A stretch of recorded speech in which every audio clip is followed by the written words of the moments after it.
If I had to describe the gameplay of FNAF 4, I would describe it as almost helpless, which, coincidentally, also describes having your body piloted while you're still alive in it. Good morning, afternoon, evening, and night. My name is Andrew, and this is a theory I've created and am now remaking from the ground up. Now, typically, theories build up to the climax with proof and evidence and facts and knowledge, then drop the bombshell. Problem is, I already spoiled the surprise. Though, if the proverbial beans aren't seasoned enough for you yet, you can check out the entree for a glimpse into the full course. But after you do that, which you should, come back and walk with me as I slowly take the cat out of the bag. Starting off with the main piece of knowledge needed to go forward with this theory, a flashback before death, or live review, as I'm going to be calling it, is defined as a phenomenon widely reported as occurring during near-death experiences in which a person rapidly sees much or the totality of their life history. In layman's terms, it puts his life flashing before his eyes at the end of The Last Wish, or his lives flashing about an hour before that. Another important piece of this puzzle is that the flashback can also happen in comas, in the form of an extended dream. And dreams are typically taking everything your mind has experienced recently, and mashing it into a hodgepodge of whatever will help you get through it fastest.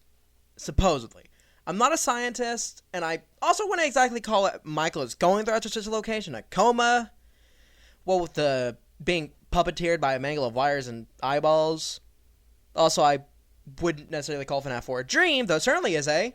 Of the Nightmare animatronics, one major plot point of a good portion of theories pertaining to who's in FNAF 4 is the fact that Nightmare Fredbear has a second mouth for a stomach. My theory for this video also happens to use this as a point of evidence, saying that the brain is subconsciously connecting what happened to his brother, oh so long ago, to what happened to his sister, possibly oh so longer ago. A connection that would explain why that's the second hardest animatronic to deal with, second to... I know, that's not Nightmare, but the video still applies. Go watch it when you have the time. I'll try and link it everywhere in the video, under the video, and the end of it. But this actually segues into two other sections. For the first one, I need to summarize what's important about the video. Nightmare, and by proxy Nightmare, is effectively the personification of death. And what's better to face for a final night aside from beating the thing that took away your younger brother and sister? You know what else a character defies death on a 7th night of difficulty? FNAF's Sister Location Custom Night. At the same time, Circus Baby in the form of an effectively disembodied voice proclaims to you repeatedly, "You won't die, you won't die, you won't die, you won't die, you won't die, you won't die, you won't die.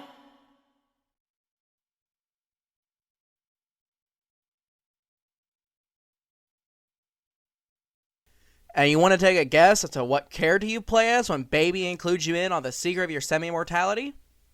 Michael Afton, the man who in the game previous defeated death on his bedroom, non-canonically twice, and kept rolling so much that he found his father time and again, burning him just as many. Now, I've shown quite a bit of evidence, enough to convince anyone who didn't care to argue points. I know I'm sure convinced, but believe it or not, I still have more points to argue. This is the second point I had brought up before when I said the video segued into 2 points. Buckle up for the non-existent void that is the will they, won't they, nonsensical, non-canonical content of FNAF. This section will be another split of topics, the primary point of which is to describe why and what certain things are between the canon and fiction. Starting us off with Section 2, Subsection 1, why is Balloon Boy the only Halloween update character that's canon? Simply answered, Balloon Boy is the one character that no one likes. Universally, he is hated. A simple fact that is brought back again in FNAF 3, where Balloon Boy is the most annoying phantom to deal with. And while speaking of FNAF 3, the puppet is actually there in the flesh, so we can presume Michael isn't actually hallucinating them. Not completely at least. Mango's also there, but as one of the more simple threats, showing Mango would also be on his mind along with Balloon Boy, but not to the same extent, making them non-canon. Now, as far as the marionette goes as a threat in 4, FNAF 3 doesn't really show us any concrete proof. Charlie actually being there could have inspired hallucinations on Michael's part, so there's a need for further evidence. Lucky me, this is a game that has no concrete answers, so this potential controversial answer could be correct. Or, the more mundane answer could be. Tell me in the comments which one you think is more likely. Starting with a mundane answer, the fact that Michael isn't dead insinuates that he's never seen the puppet. Maybe he had a really close call at one point, and so he got some shock seeing the baby out of the crib, and that's why she would have showed up, but still deemed non-canon. For the more fantastical explanation, this does require a few more straws to be grasped at, so stick with me here. Michael is aware that Charlie is the puppet. Henry knew, so Michael could piece it together. Charlotte was at the FNAF 1 location, maybe he saw her and they talked. But regardless of how he knew, he wasn't scared of her, but instead for her, so the non-canon Nightmare of Death is special in that regard. Yet another specter of his father's unfortunate past comes to haunt him up close and personal.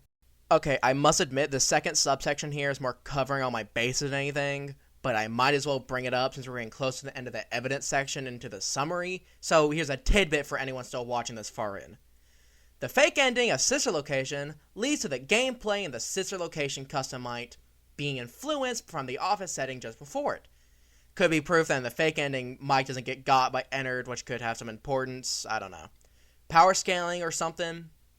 Maybe fan fiction creation for those it applies to? Assuming Ballora holds his mom or is a proper recreation for her. He gets his mom back, gets his sister back, and start an Afton family good ending where the entire family personally dooms William to oblivion. Or I guess just straight up introduce his actual mom to the story, that works too.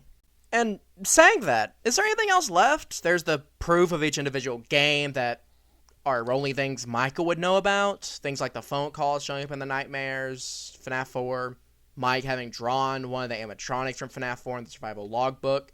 But everyone has talked about all those details to death, and that's not something I really care to do right now. There's the details that Sister Location could have inspired, Ballora influencing the door mechanics, Foxy added in the misuse of the light leading to your death, Funtime Freddy and Bon Bon inspiring the Freddles, small things like that.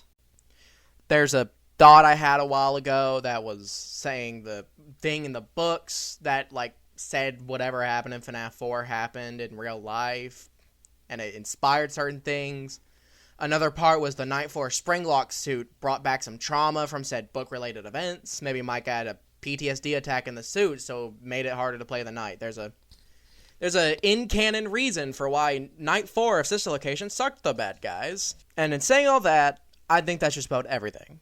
So now's the time for the summary. The nights of FNAF 4 overlap with the Sister Location custom night cutscenes.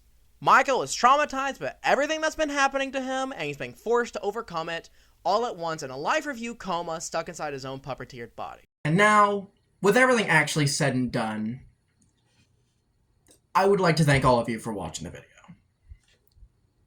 I'm going off script here. Everything here is scripted. This took way too long to do for something that I didn't, think was going to take this much. I've only just now, finished recording. I've recorded and made the script in the span of, a week. But it was, over the course of 2 days, in actuality. I just couldn't find the motivation to do it. Editing is going to be a bit of an issue, because I lost the, editing software I was using before. I don't currently have the income to pay for Premiere again. So I'm going to have to use something else. I obviously haven't edited it yet. I haven't edited anything yet. But I don't plan on doing this again. I might, if I feel like it. But for the time being, I'm going to go back to being a Let's Player. This was exhausting. Took me I started doing this at what? I started doing this at 8 this morning. It's 1:15. I've been doing this for quite a while. And it's fun, but I don't care to do it again. If you're wondering why I don't have a video, or I don't have my camera on my face this video, like I did in my other videos, it's because I don't feel like using the camera on either my phone or my other computer, because I have two computers, right? The computer I'm using to record the gameplay and the voice microphone isn't the same one that has the camera. And I don't feel like transferring it over. So I'm like, going to. Later on, when I get a new computer, not a new computer, probably new parts for a computer, get a camera for this one, gonna get back into recording videos.